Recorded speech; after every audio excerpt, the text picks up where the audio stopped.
Hello అందరికీ welcome to my channel. Cornflour pakoda అండి. Restaurant స్టైల్‌లో మనం ఇంట్లోనే చాలా ఈజీగా సింపుల్‌గా తయారు చేసుకోవచ్చు. చూసేయండి. ముందుగా స్టవ్ వెలిగించి కడాయి పెట్టుకొని డీప్ ఫ్రైకి సరిపడా ఆయిల్ అయితే పెట్టుకోవాలి. అలాగే ఒక గిన్నె తీసుకొని అందులో 2 టేబుల్ స్పూన్ మైదా పిండి, 1 టేబుల్ స్పూన్ శనగపిండి, 2 టేబుల్ స్పూన్ బియ్యం పిండి, 2 టేబుల్ స్పూన్ కార్న్‌ఫ్లవర్,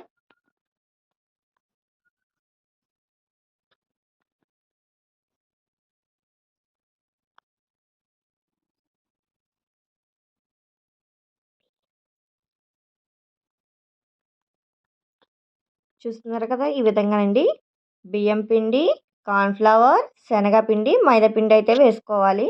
అలాగే మనకి రుచికి సరిపడా కారం అయితే వేసుకోవాలి. నేనైతే 1 టేబుల్ స్పూన్ వేసుకుంటున్నానండి. అలాగే హాఫ్ టేబుల్ స్పూన్ జీరా పౌడర్, హాఫ్ టేబుల్ స్పూన్ ధనియా పౌడర్ వేసుకుంటున్నాను.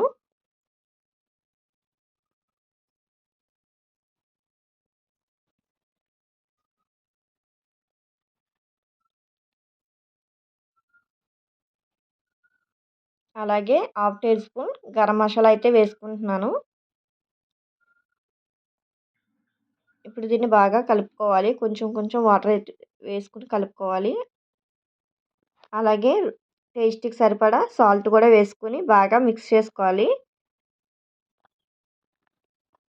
మరీ పలచగా అయితే కలుపుకోకూడదండి. కొంచెం చిక్కగానే కలుపుకోవాలి మనం ఈ మిశ్రమాన్ని. కొంచెం కొంచెం వాటర్ అయితే యాడ్ చేసుకొని కలుపుకోవాలి. చూస్తున్నారు కదా! ఈ విధంగా అయితే కలుపుకోవాలి.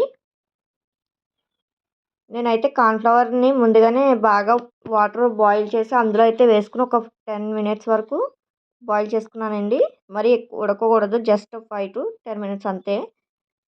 అలా వాటర్ లేకుండా వడకట్టేసుకొని అప్పుడు ఈ ముక్కలనైతే తీసుకొని ఇందులో ఏస్తున్నానండి ఫ్లవర్స్‌నైతేని. చూస్తున్నారుగా ఈ విధంగా చిన్న ముక్కల కింద కట్ చేసుకోవాలి. మరీ పెద్దయి కాదు. ఇప్పుడు మనం కలిపిన ఈ మసాలా మొత్తం కూడా ఈ ముక్కలకు పట్టేటట్టుగా బాగా కలుపుకోవాలి.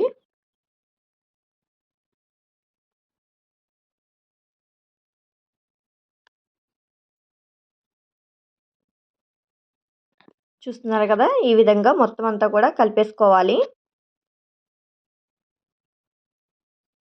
అలాగే చిటికెడు పసుపు కూడా యాడ్ చేసుకోవాలండి. ఇప్పుడు ఆయిల్ అయితే బాగా మరిగిపోతుంది. చూస్తున్నారు కదా! ఒకసారి మనం చెక్ చేసుకుందాం.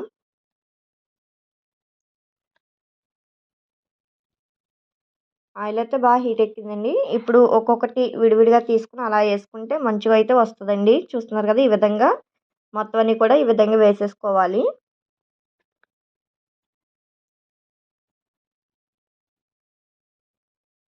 ఒక 5 మినిట్స్ అట్లనే ఉంచి మళ్ళీ టర్న్ చేసుకోవాలండి. బాగా కలుపుకోవాలి.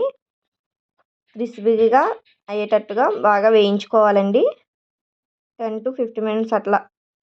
మరీ హై ఫ్లేమ్ పెట్టేసుకోకూడదు. చూస్తున్నారు కదా! ఈ విధంగా గోల్డెన్ కలర్ వచ్చేంత వరకు వేయించుకోవాలి.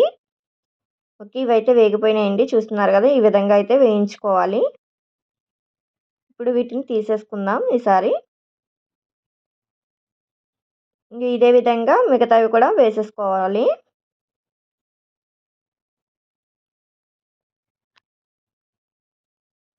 చూస్తున్నారు కదా! మొత్తం కూడా వేసుకున్నానింకా.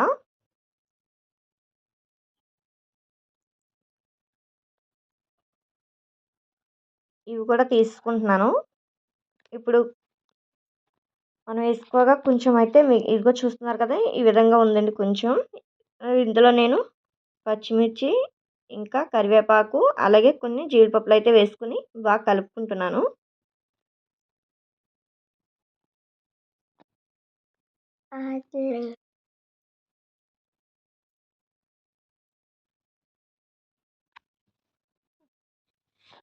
చూస్తున్నారు కదా! ఇప్పుడు వీటిని కూడా మనం వేయించుకోవాలి.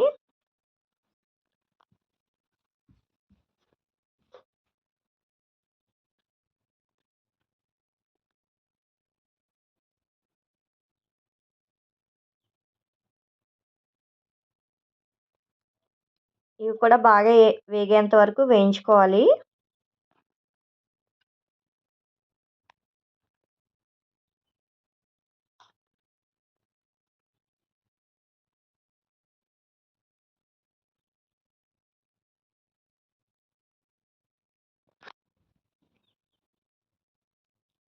గార్నిష్ కోసం అండి. మంచిగా రెడ్ కలర్, గోల్డెన్ కలర్‌లో వచ్చేంత వరకు వేయించుకోవాలి.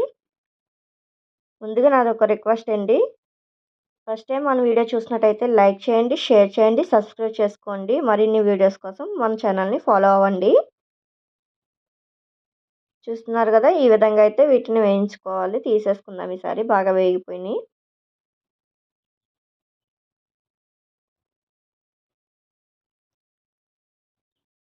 చూస్తున్నారు కదండీ! చాలా ఈజీగా రెస్టారెంట్ స్టైల్‌లో మన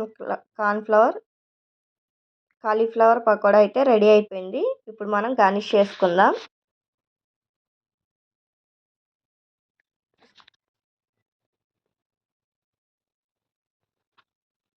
వేడి వేడి అన్నంలో పప్పుచారు, సాంబార్ కాంబినేషన్‌లో కనుక మనం చేసుకున్నట్లయితే చాలా టేస్ట్‌గా అయితే ఉంటుందండి.